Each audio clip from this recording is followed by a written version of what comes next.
अस्सलामुअलैकुम, welcome back. आज का हमारा टॉपिक है एक्सरेज। एक्सरेज होता क्या है? एक्सरेज हमारे पास एक हाई एनर्जेटिक इलेक्ट्रॉन्स है कि एक्सरेज की अगर डेफिनेशन देखी जाए तो वो क्या है? It the highly energetic electromagnetic radiation are emitted when the fast moving of electron penetrate in the inner of atom. ये वो कहता है कि जब एक फास्ट मूविंग इलेक्ट्रॉन एटम के इनर शेल के साथ टकराता है तो वो क्या करता है कि उस वाले एटम को वहाँ से स्कैटर कर देता है, स्कैटर करने पे मजबूर कर देता है। फिर when the fast moving electron penetrate in the inner atom this radiation are called X rays. और इस रेडिएशन को हम क्या कहते हैं? एक्सरेज कहते हैं। अच्छा, एक्सरेज डिस्कवर कब की गई थी? तो एक्सरेज डिस्कवर की गई थी इन 1885 में। रोलन जीन ने सबसे पहले एक्सरेज को डिस्कवर किया गया था। एक्सरेज को अगर इस तरह से देखा जाए अगर एक्सरेज को इस तरह से देखा जाए कि एक्सरेज को हमने जो फोटो इलेक्ट्रिक इफेक्ट पढ़ा, तो फोटो इलेक्ट्रिक इफेक्ट में हमारे पास क्या होता था? एक फोटोन आता था और फोटोन क्या कहता था? मेटल के साथ टकराता था, वो अपनी एनर्जी जो थी वहाँ पे सारी इसको देता था, अब्जॉर्व करता था। उसके बाद क्या करता? वहाँ से इलेक्ट्रॉन निकलना शुरू हो जाते थे। तो फोटो इलेक्ट्रिक इफेक्ट और एक्सरेज में क्या फ़र्क है? ये दोनों एक दूसरे के रेसिप्रोकल है। फोटो इलेक्ट्रिक इफेक्ट में उसमें क्या होता था? उसमें फोटोन आते थे और इलेक्ट्रॉन निकलते थे। इसमें क्या होता है कि इलेक्ट्रॉन आता है और फोटोन को निकाल देता है बाहर। तो जो एक्स रेज है वो हमारे पास क्या है? Is a reciprocal of photo electric चीज़। एक्स रेज की जो हमारे पास रेंज होती है वो क्या होती है? एक्स रेज की रेंज हमारे पास 0.1 नैनोमीटर से लेके 10 नैनोमीटर तक की हमारे पास इसकी एक्स रे की रेंज होती है। क्योंकि हमने रिलेशन पढ़ा कि अगर वेवलेंथ कम तो एनर्जी ज़्यादा, और अगर वेवलेंथ ज़्यादा तो एनर्जी कम। तो ये हमारे पास एक्सरे का भी इस तरह से रिलेशन है कि अगर हमारे पास इसकी वेवलेंथ कम होगी तो एनर्जी हमारे पास ज़्यादा होगी, और अगर वेवलेंथ ज़्यादा होगी तो एनर्जी हमारे पास कम होगी। इसी तरह से अब इसकी दूसरी चीज़ क्या है? इसकी प्रोडक्शन पे आते हैं कि एक्सरेज की हम प्रोडक्शन को किस तरह से करते हैं। तो हम उससे पहले थोड़ा सा एक्सरेज का हम देख लें कि एक्सरेज हमारे पास प्रोड्यूस किस तरह से होती हैं और किस तरह से हमने इलेक्ट्रॉन को, किस तरह से हमारे पास इलेक्ट्रॉन हमारे पास फोटो इलेक्ट्रिक इफेक्ट की तरह से निकालता है। तो इसमें ये देखें कि सबसे पहले हमारे पास क्या है? ये एक इनर शेल है, न्यूक्लियस है। न्यूक्लियस के बाद क्या है? हमारे पास एक इनर शेल है, और उसके बाद हमारे पास क्या है? आउटर शेल है। अब सबसे पहले जब ये हाईली एनर्जेटिक इलेक्ट्रॉन आएगा और जब इससे टकराएगा तो इससे क्या होगा? इससे हमारे पास जो हमारा इलेक्ट्रॉन्स फोटो इलेक्ट्रिक फाइल वो स्कैटर करेगा। तो एक इससे यहाँ से एक इलेक्ट्रॉन इधर निकलेगा और इलेक्ट्रॉन इधर निकलेगा। तो ये हमारे पास क्या है? एक्सरेज का थोड़ा सा एक ओवरव्यू है कि इससे क्या होता है कि जब हमारे पास एक हाईली एनर्जेटिक इलेक्ट्रॉन आता है और टकराता है तो उसके नतीजे में हमारे पास क्या बनते हैं? फोटोन बनते हैं। इसकी प्रोडक्शन में क्या है? ये हमारे पास एक वैक्यूम ट्यूब है जिसके अंदर हमारे पास कोई एयर नहीं है। ठीक है, हमारे पास ये मोलिब्डेनम का एक हमने मटेरियल इस्तेमाल किया गया। ये हमारे पास फिलामेंट बल्ब है। अब हमने ये बल्ब के ज़रिए हम क्या करेंगे? इलेक्ट्रॉन को निकालेंगे। जब ये हीट देंगे बल्ब में तो इलेक्ट्रॉन निकलना शुरू हो जाएंगे। अब ये इलेक्ट्रॉन क्या है? अपने टारगेट मटेरियल के साथ टकराएंगे। तो उसका टारगेट मटेरियल हमारे पास क्या है? मोलिब्डेनम जो है इसका ये एक टारगेट मटेरियल है। ये इस टारगेट मटेरियल के साथ टकराएंगे और उसके नतीजे में क्या होगा? हमारे पास एक्स रेज बनना हमारे पास शुरू हो जाएंगी। तो वो यही कहता है the X rays generated when the highly energetic electrons from heated a filament strike. वो कहता है जब एक्स रे जनरेट की जाती है तो हाईली एनर्जेटिक इलेक्ट्रॉन किसके साथ स्ट्राइक करती हैं? मैं अपने टारगेट मेटल के साथ, और टारगेट मेटल हमारे पास क्या है? Molybdenum is a target metal है। उसके बाद हमारे पास आता है कट ऑफ वेवलेंथ। अब ये हमारे पास कट ऑफ वेवलेंथ क्या है? तो the curve cut wavelength axis at a particular wavelength are called cut off wavelength. तो ये हमारे पास इस वेवलेंथ की कट है कि हमारे पास वेव कट ऑफ वेवलेंथ क्या होता है। तो इससे पहले हम इसकी थोड़ी सी एक छोटी सी डायग्राम समझते हैं। यह हमारे पास इसकी डायग्राम है। तो कट ऑफ वेवलेंथ वो वेव है या वो हिस्सा है जहाँ से वेव एक दूसरे को काट रही है, वो हमारे पास क्या है? कट ऑफ वेवलेंथ है। ये वाला हिस्सा जो है ये इसका कट ऑफ वेवलेंथ वाला हिस्सा है। ठीक हो गया।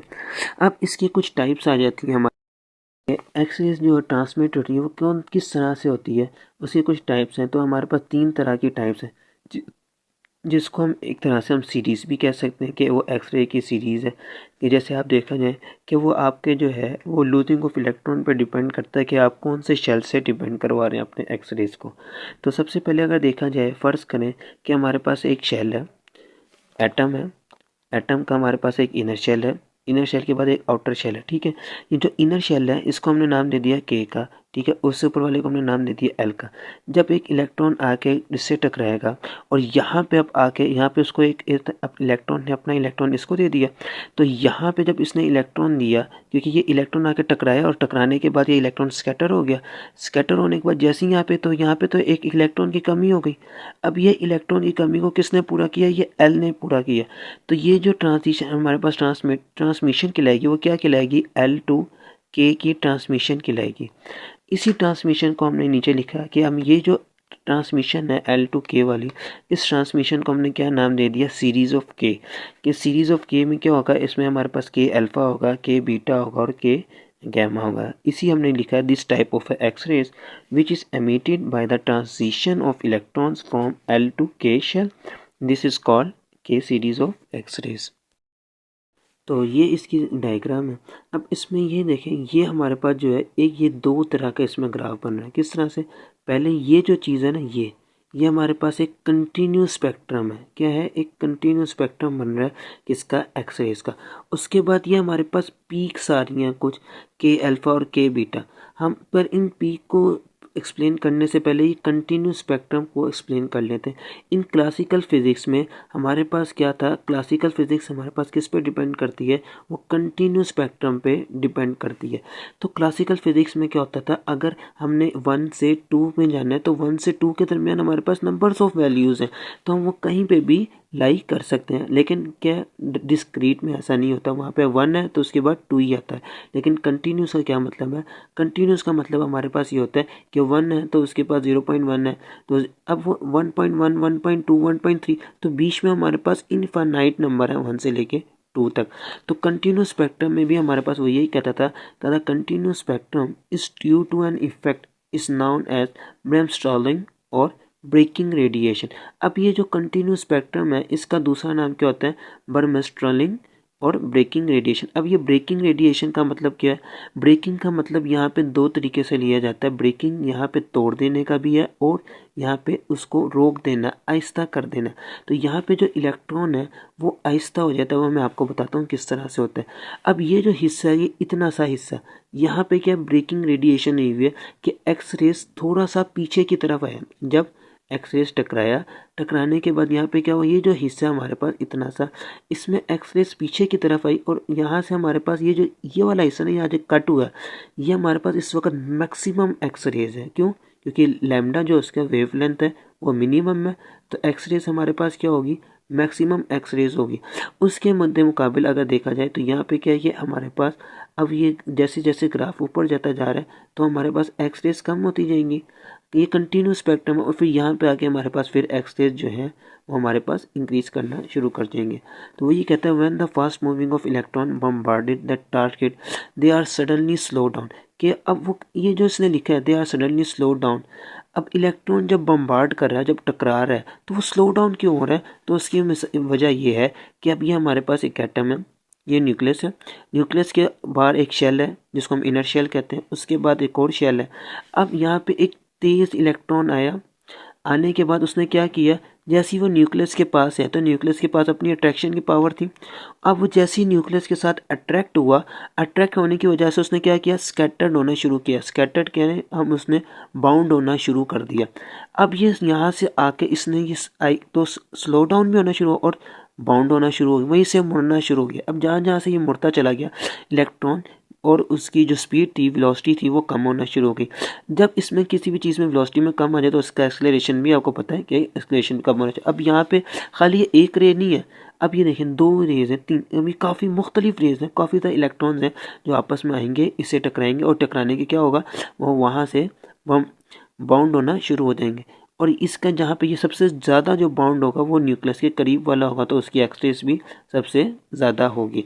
तो इसका हमारे पास इसको कंटिन्यूस स्पेक्ट्रम को हम मैथमेटिकल फॉर्म किस तरह से ड्राइव कर सकते हैं, जैसे हमारे पास E equal to H F. तो ये हमारे पास एक एनर्जी रिलेशन है। हमें फ्रीक्वेंसी का पता है कि फ्रीक्वेंसी हमारे पास किसके इक्वल होती है, C ओवर लैम्डा के। और हमारे पास जो वेलोसिटी होती है, वेलोसिटी किसके इक्वल होती है, W इजिकल टू हमारे पास Q के। अब ये W जो है, W हमारे पास E के इक्वल है और Q हमारे पास चार्ज है, और चार्ज किसके इक्वल होता है, चार्ज हमारे पास होता है EV के इक्वल। चार्ज किसके इक्वल होता है, EV के। तो इसका मतलब E किसके इक्वल आ गया, इलेक्ट्रॉन और वाट के इक्वल आ गया, इलेक्ट्रॉन और वाट के इक्वल आ गया। तो इसको हमने कहाँ पुट कर दिया, इसको हमने इस जगह पे E equal to H F की जगह पे पुट कर दिया। तो E की वैल्यू क्या आ गई, EV आ गई। अब ये HF और EV, अब F की वैल्यू तो मुझे पता है C ओवर लैम्डा, तो मैंने F की जगह पे C ओवर लैम्डा पुट कर दिया और ये EV एज इट इज़ आ गया। मुझे अब क्या चाहिए, मुझे अब लैम्डा की वैल्यू चाहिए। तो ये HC, ये इधर लैम्डा इधर डिवाइड हो रहा था, इधर आके लैम्डा मल्टीप्लाई हो जाएगा और ये EV इधर आके डिवाइड हो जाएगा। तो HC over lambda is equal to electron over watt. ये लैम्डा का रिलेशन शो कर रहा है, कौन सा, कि लैम्डा और वेलोसिटी का क्या रिलेशन आपस में इन्वर्सली प्रोपोर्शनल है। क्यों, अभी देखें, लैम्डा अगर बढ़ेगा तो क्या होगा, वेलोसिटी कम, वेलोसिटी बढ़ेगी तो लैम्डा कम हो जाएगा। तो this relation has only validated from the continuous X-ray. और ये जो रिलेशन है ये कहाँ पे सिर्फ काम करेगा, ये सिर्फ कंटिन्यूस स्पेक्ट्रम में काम करेगा, इसके अलावा ये रिलेशन कहीं पे भी काम नहीं आएगा। अब उसके बाद आ जाते हैं करेक्टरिस्टिक ऑफ एक्सरेज पे। तो करेक्टरिस्टिक ऑफ एक्सरेज में हमारे पास ये एक ग्राफ है। अगर ये ग्राफ समझ आ जाए तो हमारे पास इसको लिखना बहुत आसान हो जाता है। कैसे, कि हमारे पास एक के शेल है, ठीक है, KLMN, ये हमारे पास मुख्तलिफ शेल्स हैं, ठीक है, ओ तक नंबर ऑफ 5 सेल है। अब इसमें हमारे पास जो है के ने इलेक्ट्रॉन आने हैं के पास, तो हमारे पास के से हायर से भी तो इलेक्ट्रॉन आ सकते हैं, जैसे L से इलेक्ट्रॉन आ गया या M से आ गया, N से आ गया। तो ये हमारे पास क्या हो गया, ये कौन सी ट्रांजिशन कहलाएगी, ये हमारे पास L टू K की ट्रांजिशन कहलाएगी, जिसके अंदर के पास इलेक्ट्रॉन हमारे पास आ रहे हैं। इसी तरह से अगर हम L की बात करें तो उसमें क्या होगा, M से इलेक्ट्रॉन आना शुरू होंगे, जैसे ये लिखे हुए, तो ये M से भी आएगा, N से भी आएगा, तो O से भी आएगा। तो इसमें क्या होगा, ये M टू L ट्रांजिशन कहलाएगी। तो यही लिखा, this spectrum has X ray show that the transmitted of electrons from L to K, ये वाली, और M to L, but the change of positive of position of the peaks of by axis. तो अब जब हमें पता कैसे चलेगा कि ये L टू K है या K टू L है, तो उसका सबसे आसान तरीका ये है, जो पीक्स हैं के अल्फा और के बीटा, ये अपनी जगह चेंज करना शुरू कर देंगे। जब L टू K होगी तो ये पीक अपनी ये इस तरह कंडीशन में है, और जब M टू L होगी तो ये पीक क्या हो जाएगी, ये के अल्फा की जगह पे आ जाएगा और ये के बीटा की जगह पे आ जाएगी। तो ये पीक अपनी पोजीशन चेंज करेंगे, तो हमें पता चल जाएगा कि कौन सा एटम किस वक्त अपनी जगह पे चेंज कर रहे हैं। तो ये था हमारे पास एक्सरेज, कंटिन्यूस स्पेक्ट्रम, एक्सरेज की प्रोडक्शन ऑफ एक्सरेज और characteristic of X rays. Next topic में दोबारा हाजिर होंगे इंशाल्लाह। अल्लाह हाफिज़।